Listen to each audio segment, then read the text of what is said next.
ভয়ঙ্কর এক ঘোটালা ফাঁস করে দিয়েছে কেন্দ্রীয় সরকারের কন্ট্রোলার অফ অডিটর জেনারেল বা সিএজি। আর এই ঘোটালায় লাভ হয়েছে কার? লাভ হয়েছে মুকেশ আম্বানির জিওর। আর ক্ষতিকার হলো সরকারি সংস্থা, মানে আমাদের সেই দুয়োরানি বিএসএনএল এর।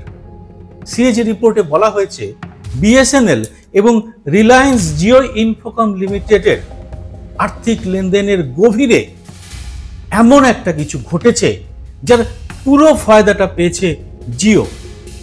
মানে সোজা কথায় দেশের টাকা, আমার আপনার করের টাকা মসৃণভাবে চলে গেছে আম্বানিদের কাছে। এই খবরটা কিন্তু আপনাকে জানায়নি গদি মিডিয়া, কারণ এসব মিডিয়ার মালিক কারা তা তো আপনারা জানেন।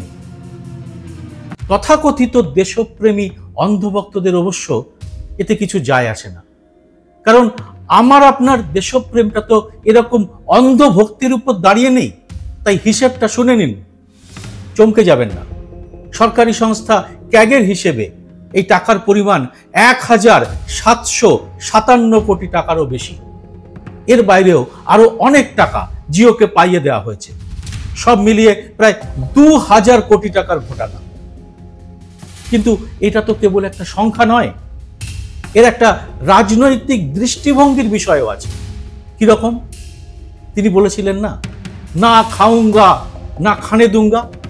भाइयों बहनों, मेरा मंत्र है न खाता हूं न खाने दूंगा। আর এখানে কি ধরা পড়লো? কিভাবে বিএসএনএল এত কোটি টাকার ক্ষতির সম্মুখীন হলো, কিভাবে বিএসএনএল কে পঙ্গু করা হলো, আর প্রধানমন্ত্রী কিভাবে দেশের সেরা টেলিকম সংস্থা বিএসএনএল কে বাদ দিয়ে প্রচারে নামলেন জিওর হয়ে। আর এর মধ্যে নিশ্চয়ই আপনিও আপনার মোবাইল রিচার্জ করতে গিয়ে দেখেছেন আগের স্কিমটাই এখন হয়তো আরো বেশি দাম দিয়ে কিনতে হচ্ছে। সবটাই কি একই সূত্রে গাঁথা? এইসব প্রশ্নের উত্তর নিয়ে আসবো আজকের এই এপিসোডে। ভিডিওটি ভালো লাগলে লাইক ও শেয়ার করে ছড়িয়ে দেবেন আরো মানুষের কাছে। আর স্বাধীন সাংবাদিকতার পাশে থাকতে চ্যানেলটি সাবস্ক্রাইব করে নোটিফিকেশন বেলটি চালু করে রাখার মতো ছোট্ট কাজটি প্রথমেই সেরে ফেলবেন। জয়েন শব্দটিতে ক্লিক করে মাসে মাত্র ২৯ টাকা দিয়ে আমার চ্যানেলের মেম্বারশিপও নিতে পারেন। এতে আমার সব ভিডিও আপনার কাছে সবার আগে পৌঁছে যাবে।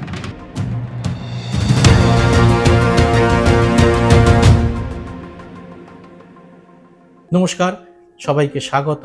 আমি সুব্রত বসু।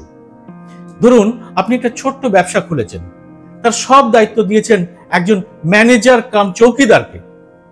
বছরের পর বছর ধরে আপনার কারবার ক্রমশ রুগ্ন হয়ে পড়তে শুরু করলো।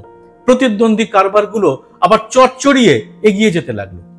বিষয়টা নিয়ে অনুসন্ধানে নেমে আপনি দেখলেন প্রতিদ্বন্দ্বী সংস্থাগুলোর কাছে আপনার পাওনা আদায় করতে বেমালুম ভুলে গেছেন আপনার ওই বিশ্বস্ত ম্যানেজার কাম চৌকিদার।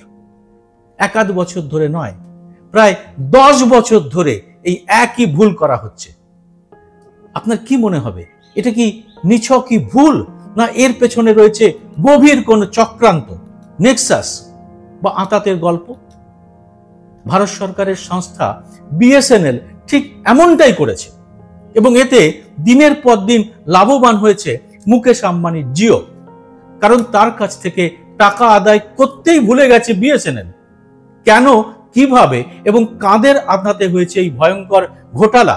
এবার ধাপে ধাপে আসবো সেই চাঞ্চল্যকর তথ্যে। তার আগে অন্য একটা তথ্য দিয়ে রাখি। এই যে আমার আপনার করের টাকায় বাড়তি সুবিধাটা পেয়ে গেল আম্বানি, তাতে কি কি হতে পারত?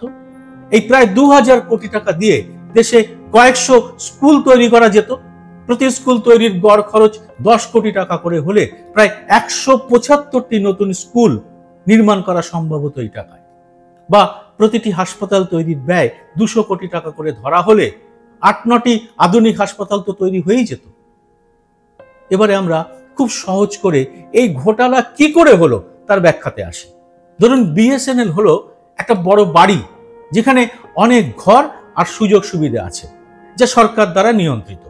আর আম্বানির রিলায়েন্স জিও ইনফোকম লিমিটেড এমন একজন যে বিএসএনএল এর একটি ঘর ভাড়া নিল এবং বাড়ির কিছু সুযোগ সুবিধা ব্যবহার করতে চাইল।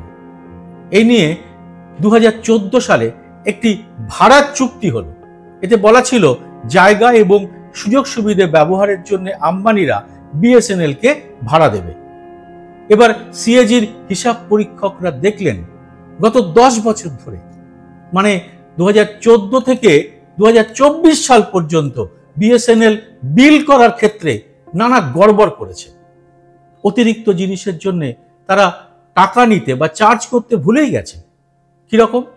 আম্বানিরা বিএসএনএল এর টাওয়ারের কিছু অতিরিক্ত প্রযুক্তি বা সুবিধা ব্যবহার করেছিল।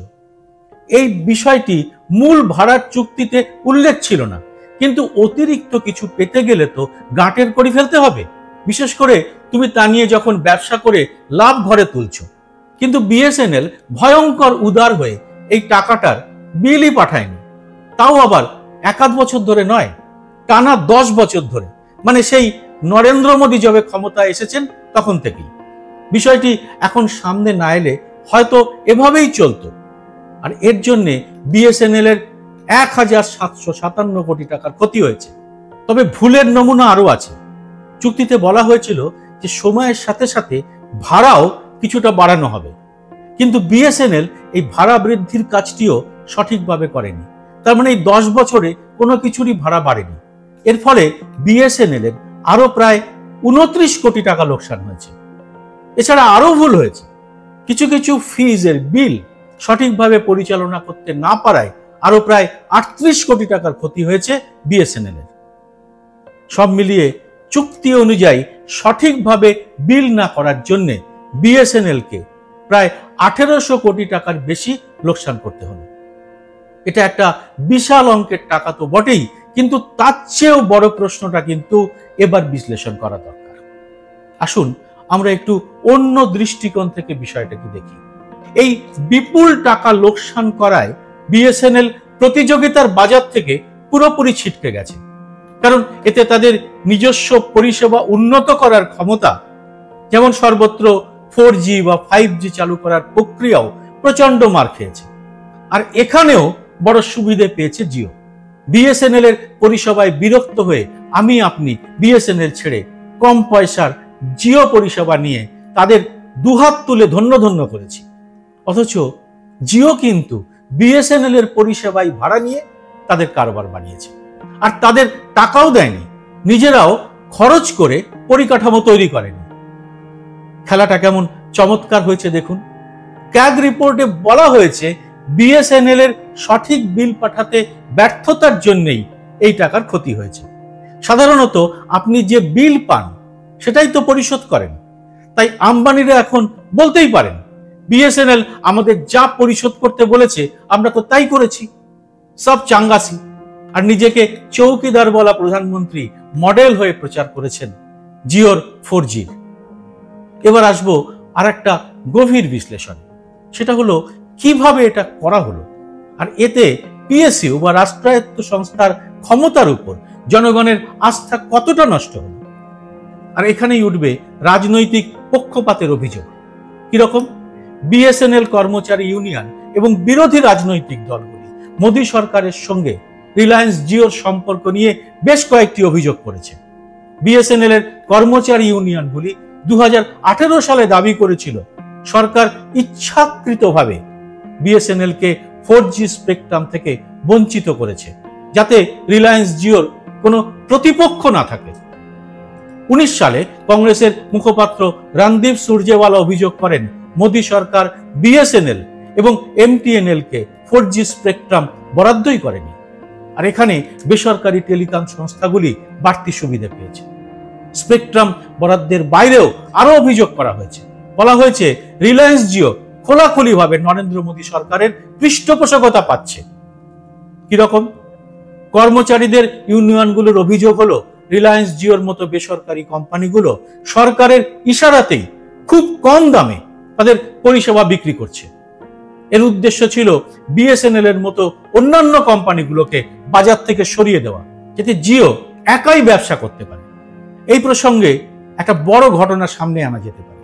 ঘটনাটি 2017 সালের মার্চ মাসের। ওই সময় টেলিকম সচিব ছিলেন জে.এস. দীপক। তাকে হঠাৎ পদ থেকে সরিয়ে দেওয়া হয়েছিল। তার জায়গায় আনা হলো এন.এস. শিব শৈলেন্দ্রনকে। ওই সময় বিএসএনএল এর ইউনিয়নগুলি সরকারের এই পদক্ষেপের তীব্র সমালোচনা করেছিল। তাদের অভিযোগ ছিল জেএস দীপক রিলায়েন্স জিওর খুব কম দামের ট্যারিফ প্ল্যানের বিরুদ্ধে ব্যবস্থা নেওয়ার পক্ষে ছিলেন। ইউনিয়নগুলোর দাবি ছিল Deepak telecom regulatory authority of India মানে ট্রাইকে জিওর ট্যারিফ প্ল্যান পুনর্বিবেচনা করার জন্য অনুরোধ করেছিলেন, কারণ তার মনে হয়েছিল জিও বাজারে নিজেদের একাধিপত্য বিস্তারের জন্য অস্বাভাবিকভাবে কম দামে পরিষেবা দিচ্ছে, এতে মারাত্মক ক্ষতি হবে বিএসএনএল এর। আর ঠিক সেটাই কি হয়নি? এখন মাঝে মধ্যে দাম বাড়িয়ে আগের করা বিনিয়োগ পুরোপুরি উসুল করে নিচ্ছে জিও, আর আমাদের তা মেনে নিতে হচ্ছে চোখ বুঝে। এর মধ্যেই আবার বেড়েছে মোবাইল রিচার্জের খরচ। রিচার্জ করার সময় নিশ্চয়ই তার টের পেয়ে গেছেন আপনি। এবার কি এরকমই চলতে থাকবে? জবাব দেবেন আপনারা কমেন্ট বক্সে।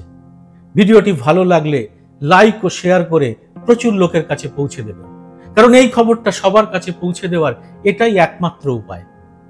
জয় হিন্দ, সত্যমেব জয়তে।